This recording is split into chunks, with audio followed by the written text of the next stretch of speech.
We recently just finished the first official NBA in-season tournament, and I gotta be real, I was a skeptic, but Adam Silver, you're a genius. What up, everybody? It's your boy STG Hoops with a brand new video, and I'm loving the support y'all been showing on the channel. Starting to show my face a little bit over here, getting comfortable on the camera. But before we get started, like this video, subscribe. Everybody who be watching these videos ain't even subscribed. Subscribe, join the family. Let's get right into this video. So as avid NBA fans, which I know every single one of you guys listening to are, you guys already know that this in-season tournament was something that was in discussions, well before this year. And I remember when I heard it for the first time, and I'm not sure when, maybe a year ago or 2 years ago, I personally thought of two things. Number one, I thought that this would never happen. That was the first thing. I'm like, there's no way we're going to get an in-season tournament. It just seemed so abstract to me, right? Because we just never, ever had something like this in the sport of basketball, right? For the inception of the NBA, there was no such thing as an NBA in-season tournament, right? So that was like my first rationale as to there ain't gonna be no in-season tournament, man. Like, what is that? It's just the regular season. How are they gonna do it? Too many logistics, etc.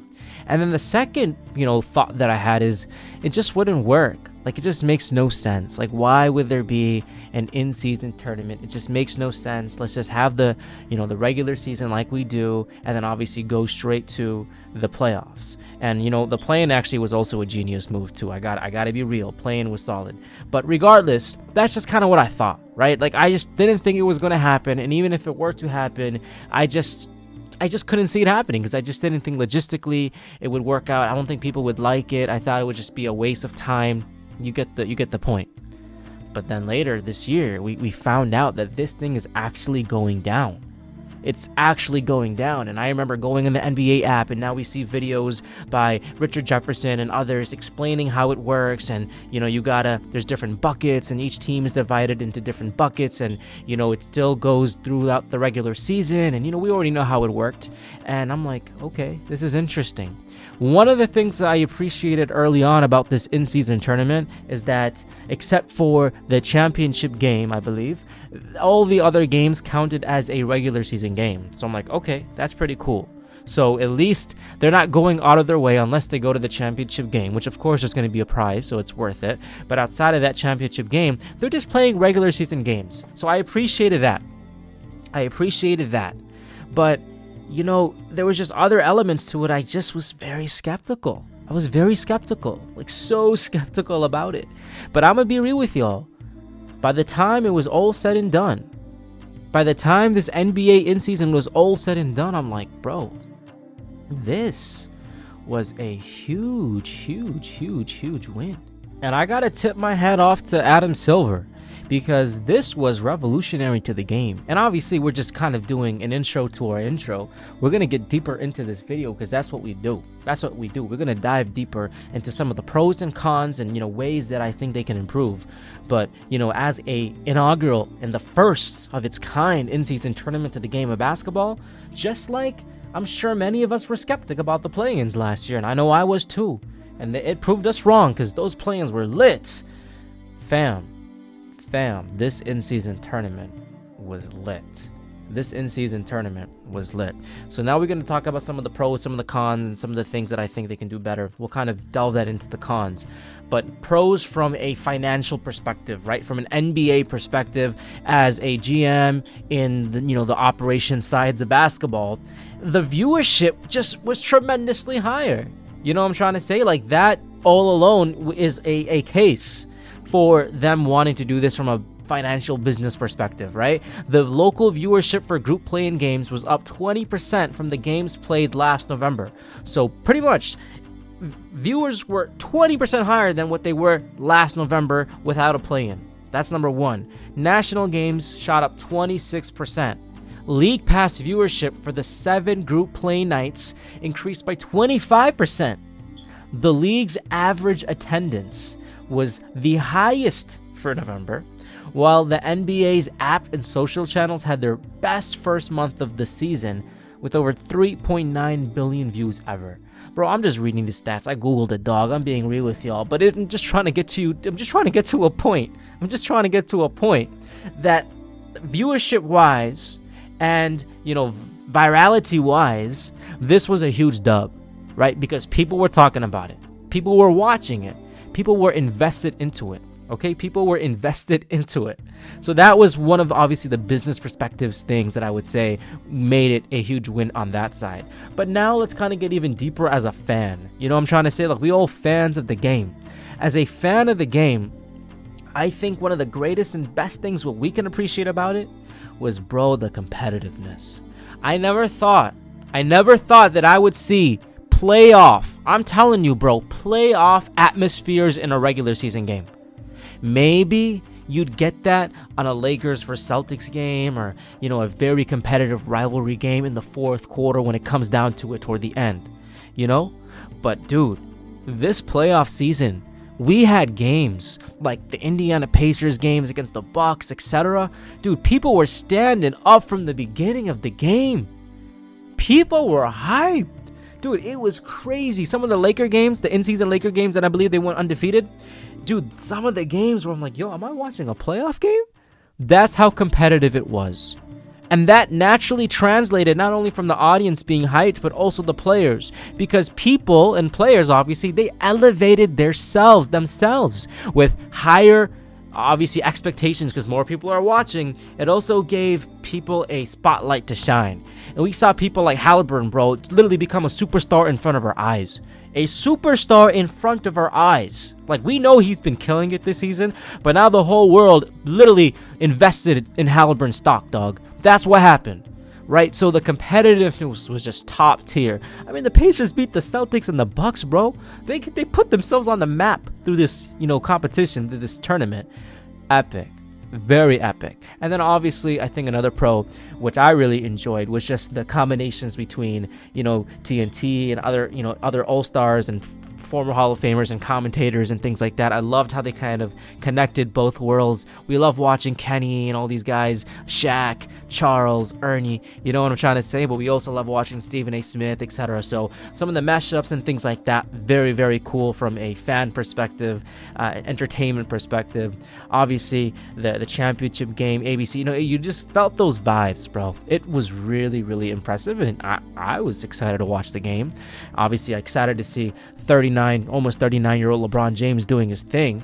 That was pretty cool to see. So those are some of the pros.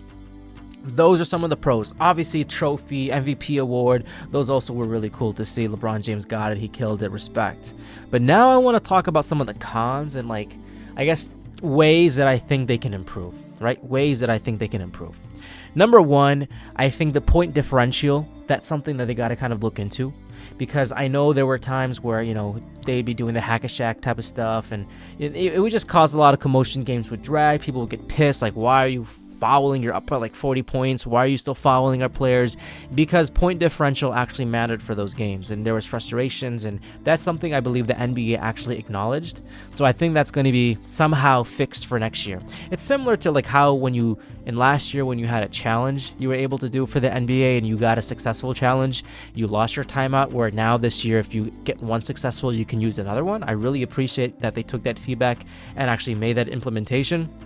Similarly, this is an all-around evident dilemma that happened this season, and I think they're going to make adjustments for next year. If y'all don't realize it, this is coming back next year, right? That's just how it is. It was just that big of a dub. It's coming back next year, and they're going to make adjustments. That's how it is. The second thing that I think was the courts. It really, if y'all played 2K, it reminded me of NBA 2K My Team, where you could customize the court and kind of make it your own, which is cool. Very different, but I don't know, man. It was just missing something.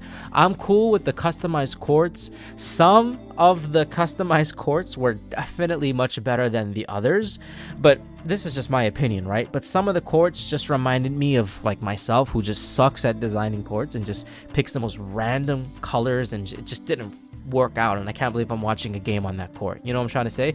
It may look a lot cooler if you're watching it live in person, but when you're watching it from the TV, it's just bro, what's going on? So that was just kind of my thoughts.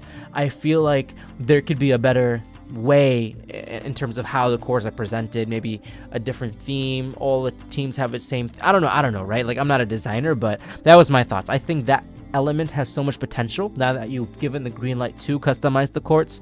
I think now you could put a lot more like time into kind of finalizing how that looks next year, right? But I think honestly, bro, the final piece of feedback that I have is the prize. I think we've established how hard players and teams play during this tournament, and we didn't know that, right? So they couldn't have made this an actual prize, this season. But I think when we're talking about next year, I think a playoff spot or maybe a play-in spot can definitely be into consideration, right? Because obviously we know this year 500k, a person, obviously very helpful for rookies. It really doesn't make too much of a difference to these dudes making 20, 30, 40 million a year, LeBron, etc. But to the rookies, of course, it makes a big, difference. It's like 30, 40% of an increase in your salary. It's 500k, even if you make 20 million. Who doesn't want a free, 500k? Regardless, I don't think that's going to go everywhere. I think the in-season tournament brings enough money and brand deals, etc., that they'll be able to provide the 500k. But I think given how really how hard players are playing in this, and it's not like the Bulls and that's my team, or like Detroit really qualified and did much in this tournament anyways, right? I'm talking about some of the lower tier teams in the NBA. Well, the Bulls, I don't know, with Kobe White, we'll talk about that in a bit, right? But you know what I'm trying to say? Like it ended up being like your Bucks, and it ended up being like Indiana, who's playing well, and it ended up being like the Lakers, etc., right? Like these top tier teams that you'd expect to be in the playoffs anyways. So my opinion is a playoff spot maybe might be too much, but what about like a guaranteed play-in spot? Like you have a chance to be in a play-in. I don't know how it would work. They obviously have to decide that. Maybe it would be a playoff spot, but I think that would just elevate how hard people will play in this, and it will just make the games, the viewerships, and the stakes even higher. Like, can you imagine how hard people would play all those in-season tournament games if they knew they have a locked-in play-in game at the very least? It would be insane. People would literally be going all out. So that's kind of my takes on it, everybody. I mentioned some of the positives, right? I love the competitiveness. I love how everyone was watching. It was just literally playoff vibes. I loved, obviously, the interactions between, the TNTs of the world and all these other commentators that we revere. But obviously, I also think that there was room for improvement as well. I think point differential has to be improved. I think the prize could be improved. I think the courts, the aesthetics of the course, the courts can be improved. But overall, I'm not here to, mock on this. The whole purpose of this video was literally to showcase this sick thumbnail. So I hope y'all enjoyed the thumbnail, made y'all click on it. But of course, just to highlight what Adam Silver is doing, right? Because we're talking about the in-season tournament, but the play-in was also a huge dub. Anyways, everybody, that's it from your boy SCG Hoops in this video. In the comments down below, I really want to hear your thoughts. What are your pros about the in-season tournament? What are your cons? And what do you want to see improved next year? Do you even want it to come back? I got to hear from y'all.